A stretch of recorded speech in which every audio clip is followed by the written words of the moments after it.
ISKCON চন্দ্রাইটা মনে রাখো, এটা গুজরাট না, এটা হলো বাংলাদেশ।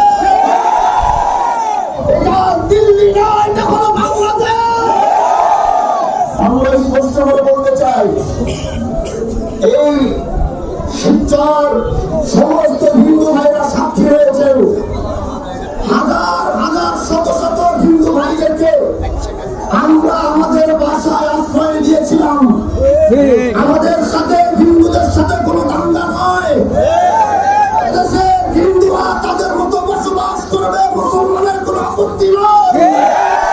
এদেশে হিন্দুরা পূজা করবে, মুসলমানের কোনো আপত্তি নয়। এদেশে হিন্দুরা তাদের ধর্ম ঠিকঠাক মতো মানবে, আমাদের কোনো বাধা নয়।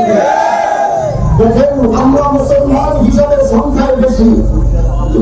আমরা যদি চাইতাম যে বাংলাদেশে আমরা কোন মন্দিরকে ভেঙে সেখানে মসজিদ বানাবো, এটা আমাদের পক্ষে সম্ভব ছিল। কিন্তু আজ বাংলাদেশের স্বাধীনতার পরে আজও কেউ দেখাইতে পারবে না কোন মুসলমান কোন মন্দির ভেঙে সেখানে।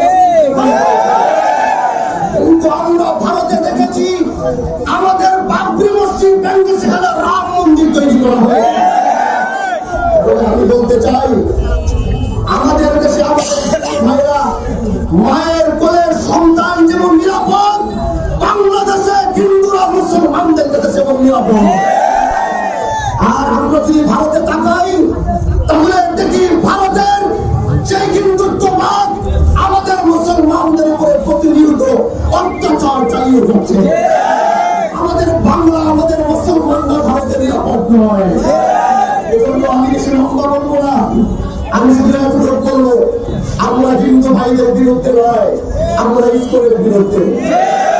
আমরা হিন্দুদের বিপক্ষে নয়, আমরা ইসকনের বিপক্ষে।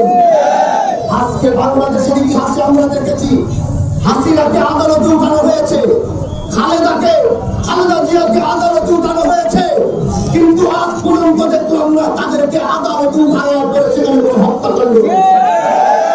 কিন্তু আজ আমরা দেখি ইসকনের একটা নেতাকে আদালতে উঠবার পরে তারা আমাদের চোখে আঙ্গুল দিয়ে বুঝায় তারা বাংলাদেশের আদালত মানে না। তোমরা বাংলাদেশের আদালত না মানো, আমাদের বর্ডারের দরজাগুলো খোলা, তোমরা ভারত পালিয়ে যাও। ভারত তোমাদের জন্য ভারত। তোমাদেরকে যদি সরকার বাংলাদেশের একটি গ্রাম প্রাণ পালিয়ে তোমাদেরকে আমাদের জন্য ব্যবহার করছে, বলে হিন্দু মুসলমানের দাঙ্গা লাগাইতে হবে। বলেন, আপনারা বলেন, আমরা তাদেরকে স্পষ্ট বলতে চাই, বাংলাদেশে মাটি যদি ভালো না লাগে, বাংলাদেশের মানুষ যদি ভালো না লাগে, বাংলাদেশের আদালত যদি ভালো না লাগে, তাহলে তোমাদের বাংলাদেশে থাকার অধিকার নেই। আমাদের বার্তা একটি, ইসকন অনেক শক্তিশালী হচ্ছে। এখনো যদি আপনারা ঘুমিয়ে থাকবেন, আজকে তারা একটি মসজিদ ভেঙেছে, কালকে দুইটি ভাঙবে, আপনি ঘুমিয়ে থাকবেন, সকালে উঠে দেখবেন আপনার মসজিদ নাই। তারা যত শক্তিশালী হবে, তারা মুসলমানদের উপর তত অত্যাচার আঘাত করবে। বাংলাদেশ হচ্ছে উন্নয়নের মাটি, বাংলাদেশ হচ্ছে এদেশের আলেম, এদেশের ছাত্র জনতা, যুব সমাজ সবাই ঐক্যবদ্ধ হয়ে ইসকনের বিরুদ্ধে লড়তে হবে। সেই লড়া আমাদের জীবন গেলে জীবন দিতে প্রস্তুত আছে।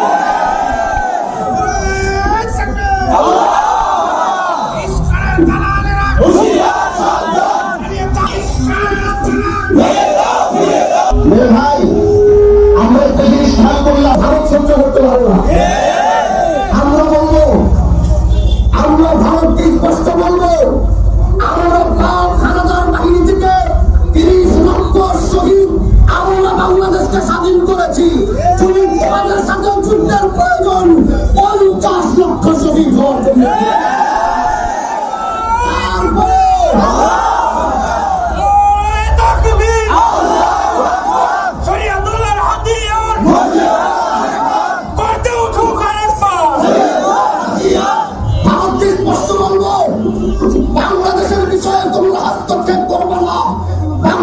আভ্যন্তরীণ বিষয়।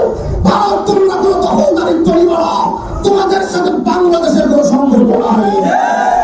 এজন্য আমার শেষ বার্তা, শিবচর থেকে ইস্কন চলে গেছে, দ্বিতীয়বার শিবচরে যেন ইস্কন মাথা উঁচু করে দাঁড়াইতে। এজন্য ঐক্যবদ্ধ থাকবেন, ঐক্যবদ্ধ থাকবেন। শিবচর নয়, গোটা বাংলাদেশের মুসলমান ঐক্যবদ্ধ হয়ে জীবন রাখলে জীবন দিব, তারপরে মাটির ইস্কনের ঠাই আমরা দিব না।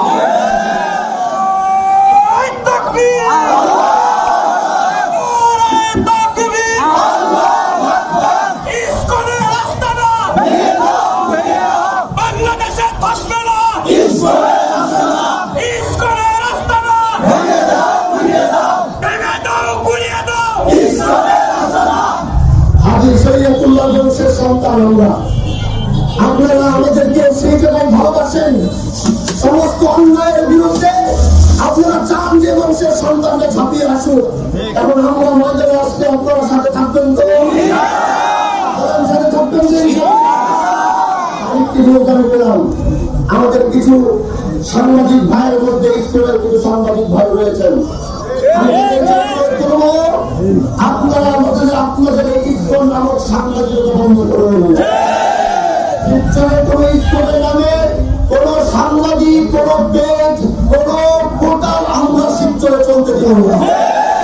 যদি আপনার সাংবাদিকতা করতে মন চায়, আপনি দেশ রাষ্ট্র নিয়ে করবেন, কিন্তু ইস্কন নিয়ে করতে পারবেন না।